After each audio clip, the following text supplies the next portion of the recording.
తెలంగాణ శాసనమండలి చైర్మన్ గుత్తా సుఖేందర్ రెడ్డి కీలక వ్యాఖ్యలు చేశారు. నల్గొండలోని తన క్యాంప్ ఆఫీసులో మీడియాతో చిట్చాట్లో రైతు భరోసా, రైతు బంధుతో పలు అంశాలపై ఇష్టాగోష్ఠిగా మాట్లాడారు.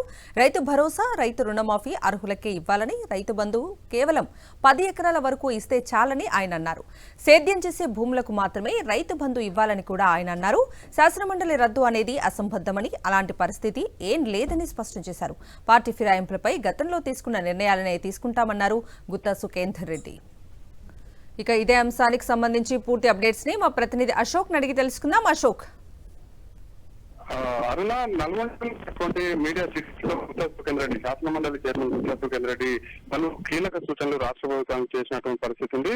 ఆర్థిక పరిస్థితి బాగాలేదు. రాష్ట్రానికి ఇప్పటికే 7 లక్షల కోట్ల మేర అప్పుందని చెప్పేసి శ్వేతపత్రం విడుదల చేసినటువంటి నేపథ్యంలోనే అనవసర ఖర్చులు, దుబారా ఖర్చులు తగ్గించుకుంటే మంచిదని చెప్పేసి కూడా ఆయన శుతిమెత్తగా హెచ్చరించినటువంటి పరిస్థితి ఉంది. మరోవైపు రైతు బంధుతో పాటు రైతు భరోసా కేవలం 10 ఎకరాలకు ఇస్తే చాలు, అది కూడా సేద్యం చేస్తున్నటువంటి భూములకు కేవలం ఇంతకుముందు గతంలో చూసుకున్నట్టయితే కొండలు, గుట్టలకి రియల్ ఎస్టేట్ చేస్తున్నటువంటి వెంచర్లకు కూడా రైతు బంధు ఇచ్చినటువంటి నేపథ్యంలో ప్రస్తుతం ఆ రైతు బంధుని వాటికి తొలగించి కేవలం 10 ఎకరాలు, అది కూడా సేద్యం చేస్తున్నటువంటి రైతులకు మాత్రమే ఇవ్వాలని చెప్పేసి కూడా ఆయన కీలక సూచన చేసినటువంటి పరిస్థితి కనిపిస్తుంది. మరోవైపు శాసన మండలి హోదాలో ఉంటూ రాజకీయాలు మాట్లాడినంటూనే పలు రాజకీయ సంబంధించినటువంటి వ్యాఖ్యలు కూడా ఆయన చేసినటువంటి పరిస్థితి ఉంది. గతంలో ఏదైతే పార్టీ ఫిరాయింపులు షెడ్యూల్ 10 లో ఉన్నటువంటి పార్టీ ఫిరాయింపులు గతంలో ఉన్నటువంటి స్పీకర్ తో పాటు శాసన మండలి చైర్మన్ ఏ విధమైనటువంటి నిర్ణయాలు తీసుకున్నారో తాము కూడా అదే విధంగా వ్యవహరిస్తామని చెప్పేసి కూడా ఆయన వ్యాఖ్యలు చేసినటువంటి పరిస్థితి కనిపిస్తుంది. మరోవైపు చూసుకున్నట్లయితే రైతు భరోసాపై రాష్ట్ర వ్యాప్తంగా ప్రజాభిప్రాయ సేకరణ చేయాలని చెప్పేసి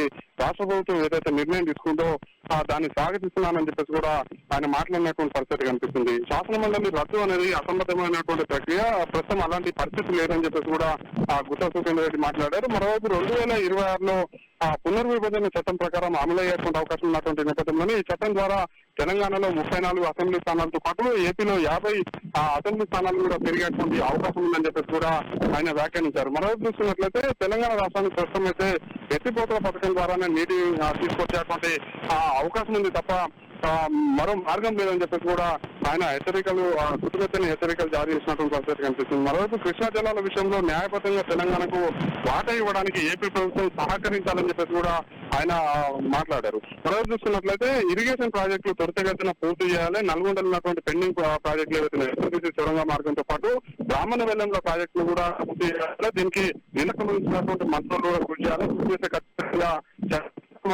మరో వైపు ఈ పెండింగ్ ప్రాజెక్టులు ఈ విధంగానే ఉంటే ఖచ్చితంగా నల్గొండ ఎడారిగా మారేటువంటి అవకాశం ఉంది. దీని మీద మంత్రులు కూడా దృష్టి పెట్టాలని చెప్పేసి కూడా ఆయన మీడియా చిట్చాట్లో మాట్లాడినారు. ప్రస్తుతం సుఖేందర్ రెడ్డి చేసినటువంటి సూచనలు కావచ్చు, శుతిమెత్తని హెచ్చరికలు కావచ్చు కొంత కీలకంగా మారాయని చెప్పేసి చెప్పుకోవచ్చు. అట్లా